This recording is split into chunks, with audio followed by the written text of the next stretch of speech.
All right, I'm Kyle Bowlsby, and today I'll be presenting on client relationships. Next slide, please. I thought it was vision of the future. No, I don't know where you got that.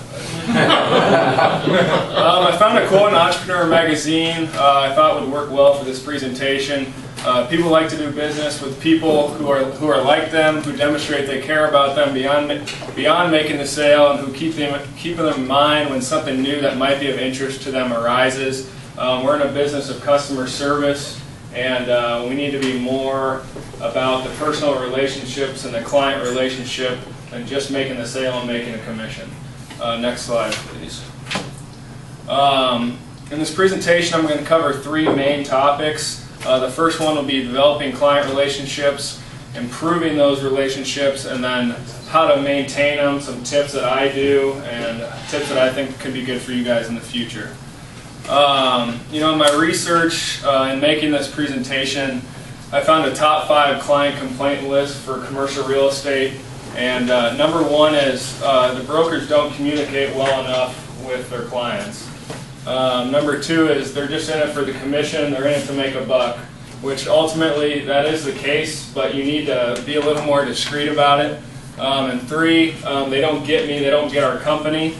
4, they never know where they are, they're not answering their phone, they don't, no way to contact them, and then they're pushy. They're pushy to get the deal done, they're pushy to put the deals in front of them, and those would be the top 5 complaints that I think this presentation can help you with.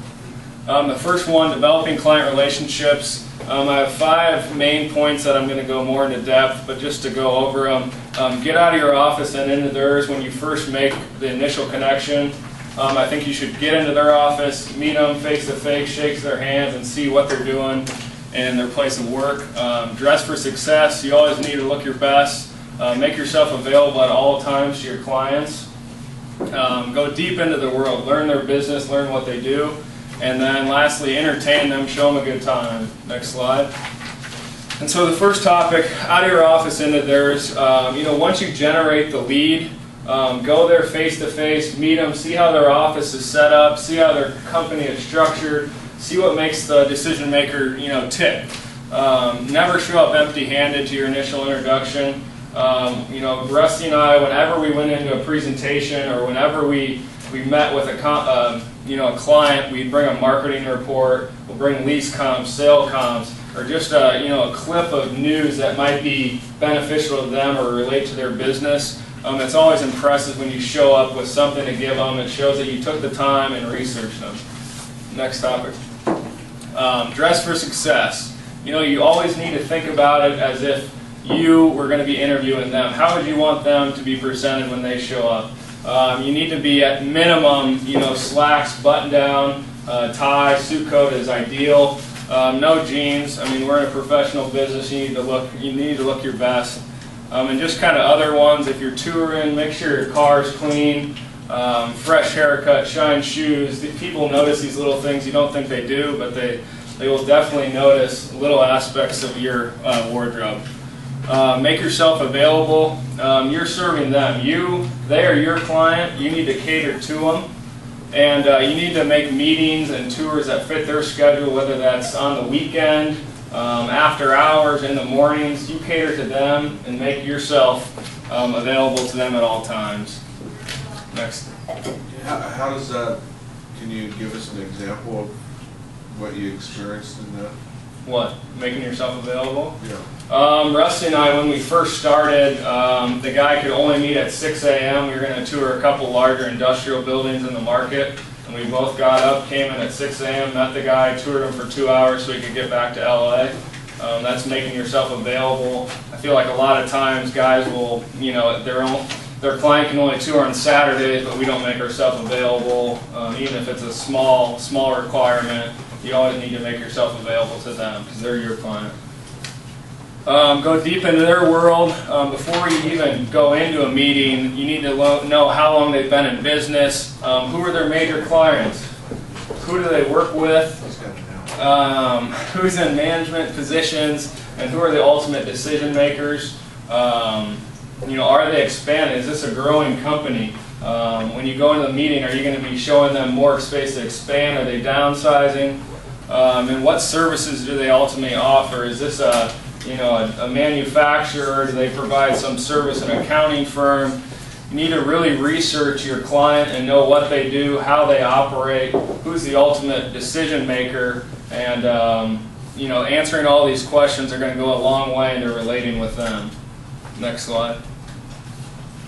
Entertain them. Some of these are a little out there, but lunches and dinners, hosting them, taking them out to lunch, going to dinners. I actually looked up yacht excursions. I found this online, and then started thinking about San Diego. You can rent a 50-foot yacht for 3 hours, and the total is $1,500. I mean, if you're working with a big REIT or a big client, I mean, that's a cool thing to do in San Diego. Take them out in the harbor and show them a good time, booze it up. I think that would go a long way. You have to booze them up? You don't have to booze them up, but If you want the business. Host exclusive events, wine parties, presentations. I know we're having a wine party tomorrow actually through Wells Fargo, and clients always appreciate the little things. Taking them out for a round of golf. I feel like a lot of people don't do this, and we should be doing it. A round of golf's $100. Host a couple guys and do some business. Sporting events. We have a ton of events we can go to out here. Get a box at the Del Mar tracks. Take them out to the Padres games. I know times are tough, and those things used to be a little more common. No hockey? You could do hockey. That's covered by ETC. That's out of town. Well, so is NBA. Yeah, LA, Yeah, you can do hockey. You want to get the business, not Mormon does, Dave. Only if you have glass seats. Baseball. Yeah, baseball's pretty boring. But sporting events are a great way to relate with someone. I've never been to Del Mar. Really? What? What? You're going this year. We should have a box for opening day. There you go. Some clients, Research let's it, go out Kyle, there. and see if you can get it to us for Sherry? $1,500 or whatever it is. We get it free from the company. Lender, yeah, title can't do Lenders that again. anymore. Sherry, I understand. we'll talk to Sherry about it. There you go. And again, like I said, some of them are a little out there, but bigger clients host retreats, go to lodges, Mammoth, Tahoe. There's a lot of different things you can do with clients to make them feel wanted and to extend your business beyond that one deal. And then find out what their employees do, their families enjoy, where they live. Act accordingly. Maybe you can find a park to host a party or just something. There's infinite possibilities. Next slide, please. What have you done? Nothing yet, but open houses, but nothing specific like that. But eventually, I would like to do it once I get some money to get a box at Del Mar or do some sporting events. Next slide, please. That's the truth.